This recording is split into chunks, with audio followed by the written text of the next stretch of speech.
My name is Bennett. I'm 34 years old, and I live in Topeka, Kansas. What I'm about to tell you happened 3 years ago, when my wife and I decided to change our lives. We had always dreamed of a quieter life, away from the hustle and bustle of the city. We found an old farm that seemed to be the perfect place. The house was spacious, with aged wood, a wide porch, and a view of the fields that stretched as far as the eye could see. The barn was well kept, and the cornfield was enormous. We thought this would be where we could find happiness. At first, everything seemed perfect. My wife Alice, our daughter Lily, and I were enchanted with the space. The farm had an old charm, but it was welcoming. We began making small adjustments to the house. We woke up early, took care of the garden, the plants, and the house. At night, after a full day's work, we would sit on the porch and watch the horizon as the sun set behind the cornfields. Nothing seemed out of the ordinary, but soon everything started to change. On the third night, when we were sitting down for tea, we heard something strange. It was a very soft sound, almost imperceptible. It was very quiet outside, with only the soft rustle of the wind to be heard. But this sound was different. Alice stopped stirring her tea and looked at me with wide eyes. "Do you hear that?" she whispered, her voice barely audible. I tried not to pay attention, thinking it could be some animal or even the wind making noise through the corn, but something in her expression made me feel that maybe there was more to it. The sound, the whispers, seemed almost as if someone was trying to speak, but in a muffled way. In the following days, the sound didn't go away. On the contrary, it seemed to become more frequent, more persistent. On some nights, the whispering seemed to come from all directions at once, as if they were speaking all around us, but I couldn't understand what they were saying. Alice began to get visibly more anxious. Sometimes she would wake up in the middle of the night, saying she had heard something, but when I went to the window to look, everything was quiet. I tried to rationalize it, thinking maybe it was just my mind playing tricks on me. We knew the farm was isolated, far from any neighbors. Maybe it was just a normal sound of the farm, but still, that uncomfortable feeling didn't leave me. One night, I couldn't take it anymore. I grabbed a flashlight and decided to take a look. Alice begged me not to go, but I told her I was just being cautious. As a man, I thought I should investigate and give a logical explanation for all of this. The night was calm, and the flashlight illuminated only a small part of the cornfield. The sound, though quieter, was still there, as if following us. I went to the edge of the field and stopped. I stood there, listening carefully, and that's when I realized the sound wasn't coming from the wind or any animal. It was human, but distant. As if many voices were blending together in a whisper, but they couldn't form words. It was strange, and something inside me tightened. I returned to the house and told Alice everything. She was scared, but she thought I might be imagining things. However, as the days went by, something began to change. The whispering was no longer just a sound. When we got closer to the edge of the cornfield, we could feel a presence, as if something or someone was watching us. Even Lily, our daughter, began to become restless. She was only 7, but she seemed to sense something too. One day, while she was playing in the yard, she asked me why the shadows in the cornfield seemed to move, even when there was no wind. I tried to reassure her, but deep down, my mind was starting to fill with doubts. It was then that we decided to take action. We installed security cameras around the house, hoping the footage could give us some answers. Initially, nothing unusual appeared. The first few days were normal, just the usual routine. But one morning, when reviewing the footage from the previous night, everything changed. At 2:47 a.m., the cameras captured something I couldn't believe. There was a shadow moving rapidly between the rows of corn. It wasn't an animal, nor a person. It seemed like an indistinct shape, floating, moving erratically. My heart raced when I saw that. In the video, it seemed like something strange, with no defined form. The figure wasn't walking, it was almost gliding through the field. But the most frightening part came next. As the shadow moved quickly, it stopped for a moment right in front of the camera. The image was blurry, but I could still see the dark silhouette. Then the audio from the recording picked up a whisper, weak and distorted. I paused the video and turned up the volume, but even then, I couldn't make out the words. It was like the sound was being manipulated in some way. A chill ran down my spine. This wasn't possible. What was happening in that field? I became obsessed. I went through the footage over and over again, trying to understand what that was. I went into town and searched for information about the farm's history, but no one seemed to know anything relevant. Then, an old neighbor, a man over 70 years old, told me about an incident from the past. According to him, more than 50 years ago, a family lived on the farm. Their youngest son had mysteriously disappeared, and he was never found. Some believed he had been taken by some supernatural force. Others said he fell victim to an accident. The fact is, they never found his body. Since then, the area had been marked by strange occurrences, but no one had dared to investigate further. That night, the whispering returned, louder than ever. It was no longer just a distant sound. Now it seemed to be all around us, as if hundreds of voices were murmuring in chaotic unison. Alice was panicked. She begged me to leave, but something inside me made me hesitate. I needed to figure out what was going on.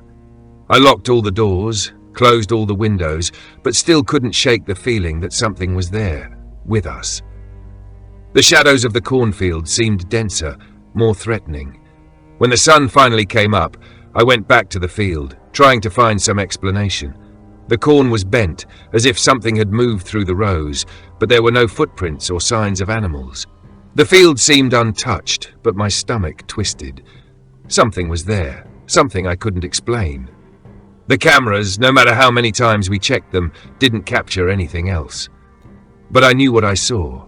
The whispering, the shadow, the feeling of being watched, all of that was happening, and there was no way to ignore it. A few months later, we sold the farm and moved into the city. We couldn't find a logical explanation for what happened there, and the idea of staying in a place where we couldn't understand what was going on scared us too much. To this day, Alice and I can't forget what we heard, what we saw, and what we felt in that cornfield. We never found an answer, and it haunts me. Since then, I avoid driving by roads surrounded by cornfields. Something in that farm wasn't right. It wasn't natural. I still wonder who or what was whispering to us in that field. Something in that land still keeps its secrets. My name is Greg Thompson. I'm 44 years old, and I live in Cedar Grove, a small town in Iowa where everyone knows everyone. The town is small, calm, and quiet, with more cornfields than people. The kind of place where the nights are silent, and you can even hear the sound of the wind blowing through the trees. A pretty average town, maybe even too much so. But something happened here 3 years ago that turned everything upside down. Something that still gives me the feeling that maybe we'll never understand it. It all started on an autumn afternoon when Old Man Carter's scarecrow, which was traditionally placed in the center of his cornfield, began to move. It wasn't something ordinary around here. That scarecrow had been in the same spot for years, always there, with its arms stretched out and a straw hat, like it was trying to hold the world together. Everyone in town passed by that field and saw that scarecrow in its proper place without ever questioning it. But one day, it wasn't there. And the worst part, it was in a different spot, much closer to the town. At first, I thought I was seeing things. The town was so small that you start getting used to everything, and I figured maybe Carter had just moved the scarecrow without saying anything. But when I went back the next day, something even stranger happened. There it was again, in a new spot in the cornfield, but this time it seemed even closer to the town, closer to home. Somehow, it always seemed to be closer to us, and that was starting to make me uneasy. The situation didn't stop there. Like anyone would, I went to Carter's house. I went there not expecting much, just to ask if he had moved the scarecrow. When I got there, he looked at me with an expression I had never seen before, a tense look, like he was trying to hide something. I asked him directly if he had moved the scarecrow. He answered, calmly, that he hadn't done anything of the sort, that the scarecrow always stayed where it was, and that no one in the neighborhood had touched it. That made me feel uncomfortable, but the worst was yet to come. I started noticing the scarecrow, not just in Carter's cornfield, but also in fields around, near our house and our neighbors' houses. And every time I passed by, it seemed to be in a different spot. At that point, I began to feel like it was watching, somehow, like it was getting closer to us with each passing day. One night, the most frightening thing happened. Everything was calm, like a normal night. I was home with Laura, my wife, and suddenly I looked out the kitchen window. I saw something I couldn't explain. There it was, in the middle of my yard, standing just like always, with its arms outstretched. That image stayed with me for days. I even went to the door to look more closely, but when I went back to the window, it was gone. It was as if it had vanished. There's no explanation for that. The next day, I went to Carter's Cornfield again, trying to find some explanation. But to my surprise, the scarecrow was back in its original spot, in the center of the field. But the feeling that something was wrong didn't go away. And then, the neighbors started talking about the scarecrow. They had seen it in front of their houses and in other places, always closer to them, closer to our lives. However, no one admitted to moving it, and everyone seemed uncomfortable about it. The whole town seemed silent about it, as if no one wanted to bring it up. Everyone knew something strange was happening, but no one wanted to admit it. Everyone talked like they were just waiting for it to be some coincidence, but it wasn't. I knew it wasn't. It was as if the scarecrow had a life of its own, moving every night, getting closer to us. I started wondering if it was really watching us, waiting for something. What disturbed me the most was that after a while, the scarecrow simply stopped moving. No one saw it move again, and it went back to its original spot without causing any more commotion. But the town was never the same. The silence and the feeling that something strange had happened lingered in the air, like there was something more, something that no one wanted to admit, but that everyone felt. Like the scarecrow was a warning, something we couldn't understand. Today, 3 years later, everything seems to have gone back to normal. Carter's Cornfield is still there, the scarecrow is still in the same place, and no one talks about it anymore. But whenever I pass by, I get a strange feeling, like it's still there, watching me from somewhere. No one has seen the scarecrow move again, but I know that somehow it's still there, waiting. Who knows for what? If you ever pass through Cedar Grove, look at the cornfields. I don't know if you'll see anything, but if you look closely, maybe you'll feel the same sensation I did. Maybe the scarecrow is still there somehow waiting, but who knows? Personally, I'd rather not know. My name is Clara, I'm 28 years old and I'm from San Francisco, California. A little over a year ago, I decided to move to a country house in a small village, hoping to escape the fast-paced routine of the city. The house was simple but very charming, with a cornfield behind it and a beautiful view of the horizon.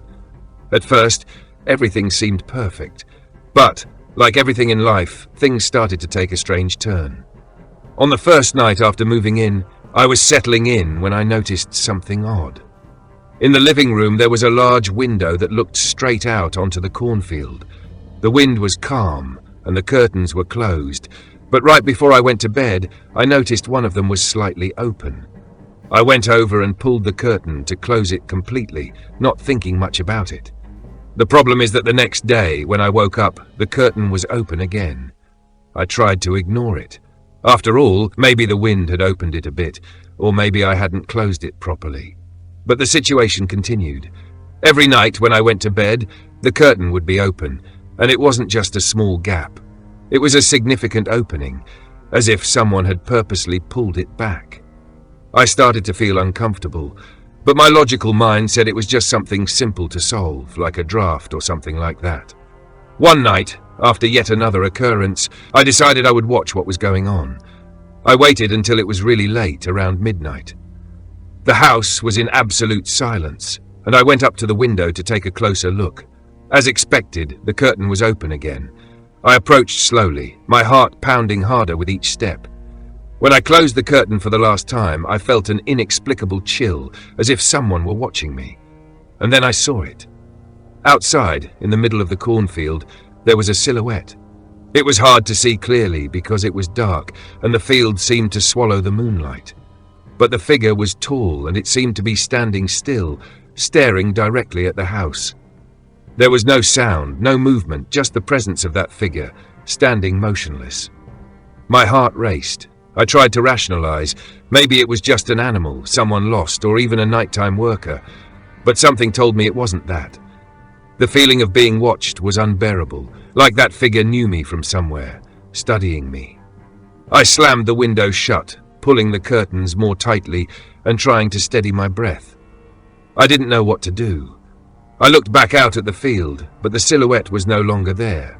There was no sign of anyone. I felt like a madwoman, but the sensation of being watched was so strong that I couldn't sleep that night. In the following days, the presence of the figure seemed to disappear, but the curtain kept opening. No matter how carefully I closed it, the next day it was always open again. I didn't know what to think anymore. What was going on? Was I going crazy, or was someone really messing with me? I decided to investigate thoroughly. During the day, I took a closer look at the cornfield. It looked harmless, with the corn stalks well kept and aligned, but there was no way to know what could be happening there at night. I didn't want to admit it, but I was starting to wonder if something supernatural was involved.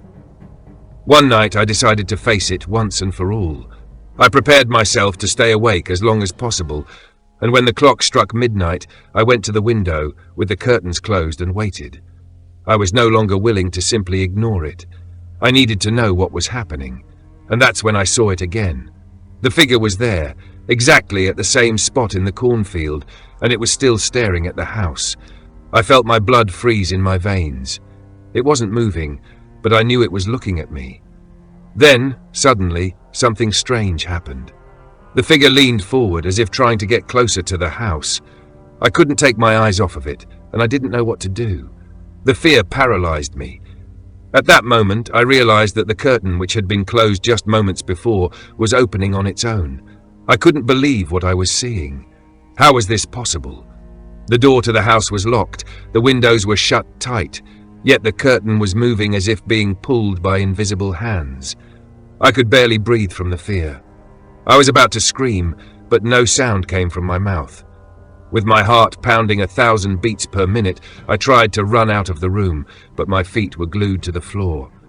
I knew I had to get out of there, but something was stopping me. The figure in the cornfield now seemed closer, and my fear that something worse would happen held me even more paralyzed. Then everything went silent, and the figure disappeared, as if it had never existed. In the days that followed, the curtain stopped opening. I never saw that figure in the cornfield again, and the field seemed quieter. But to this day, I can't understand what happened that night. The feeling of being watched has never completely left me. And the worst part is that, even after everything I lived through, I have no logical explanation for what happened. Today, whenever I go back to that country house, I can't help but look out the window. And no matter how tightly the curtains stay closed, I feel a chill down my spine, as if somehow something or someone is still watching me from out there in the middle of the cornfield. It happens that, no matter how much I try to ignore it and move on with my life, the experience has never left me completely. And every time I close my eyes and think about that night, I feel an unease that I've never been able to control. Maybe I'll never understand what happened in that house, but the memories of that figure in the cornfield and the curtains opening on their own continue to be something that haunts me, that makes me believe there are things in this world that we can't explain. I don't know what happened that night, but I know that since then, my life has never been the same. Even now, with so many unanswered questions, I look at the cornfield every time I return to that house and wonder if something is still watching me from there. I'll never know, but a part of me will always live with the fear of that night.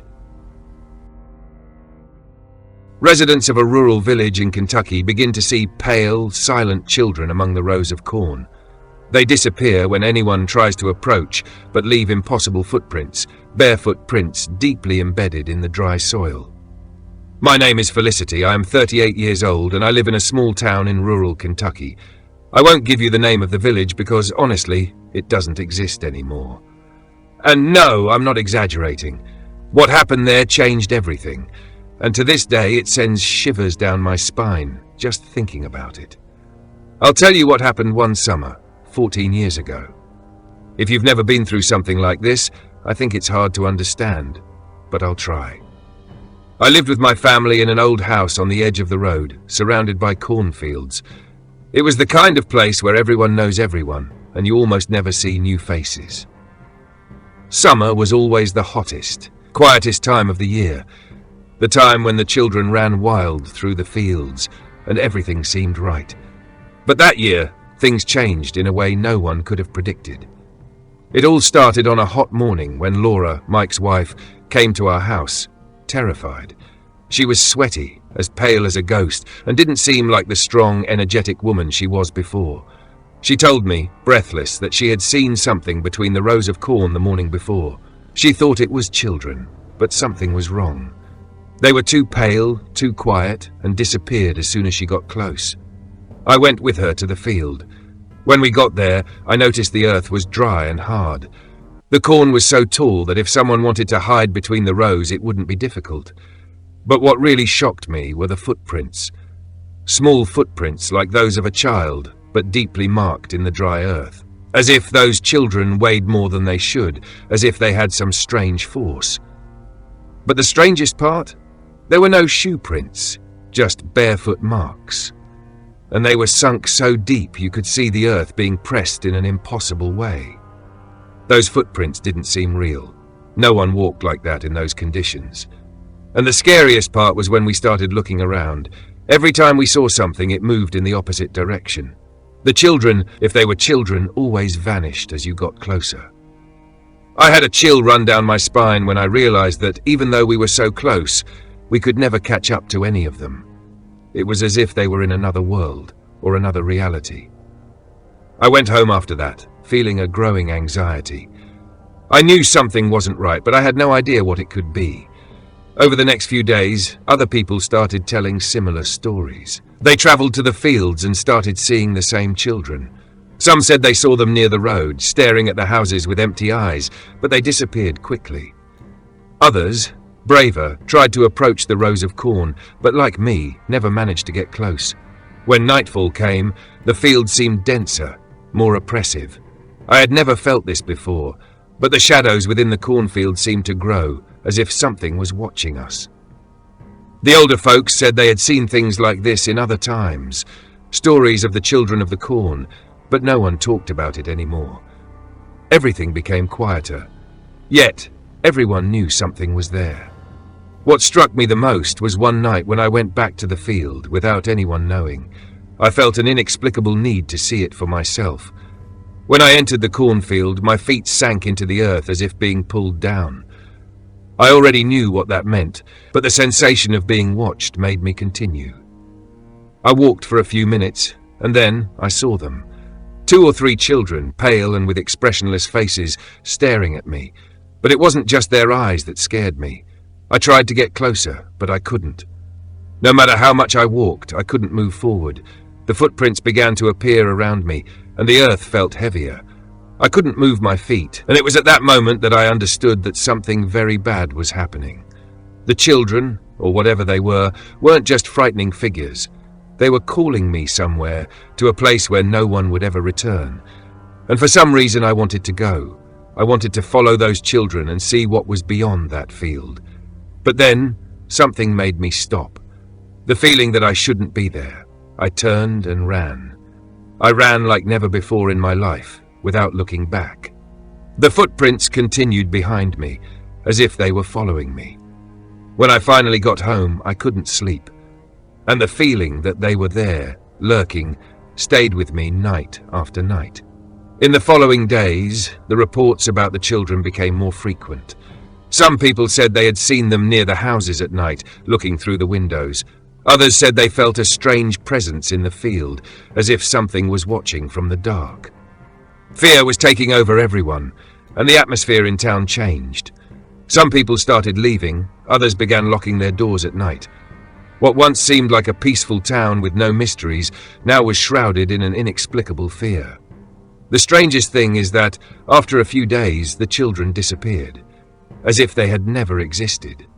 There were no more reports, no more footprints. The cornfield went back to normal, but the feeling that something was still there never left me. I tried to find an explanation. I went to the town's library, researched local legends, but couldn't find anything that made sense. No one in the town knew what had happened, and honestly, no one wanted to know.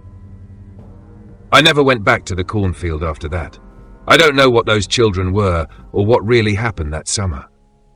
But to this day, when I pass by the road, I sometimes have the feeling that I'm still being watched. And I know deep down that feeling will never go away. When I look at the field, a part of me still expects to see those children, but I know that if that happens, I will never go back there. And no matter what happened, I can't forget the look in their eyes, as if they had been watching me from the moment I stepped into that field. It's strange because over time, people started to forget. They talked about other things, about work, about daily life, but I could never get the image of those children out of my head. I feel that somehow they are still there. If someone were to stop in that field and look at the rows of corn, would they see something? I always wonder about that, but I'm no longer capable of looking for answers. The fear of knowing what those children really were is greater than any curiosity. I don't know if it was a collective vision, if everyone saw the same thing, or if there's something even more inexplicable behind it. The only thing I know is that somehow I am still tied to that field and those children. I don't know how much longer this feeling will follow me, but I'm sure that if anyone talks about the cornfield again, I will feel that shiver down my spine, that feeling that we're never alone. And in the end, that's the most frightening thing. What really was there, waiting? I'll never know, and that's the scariest thing of all.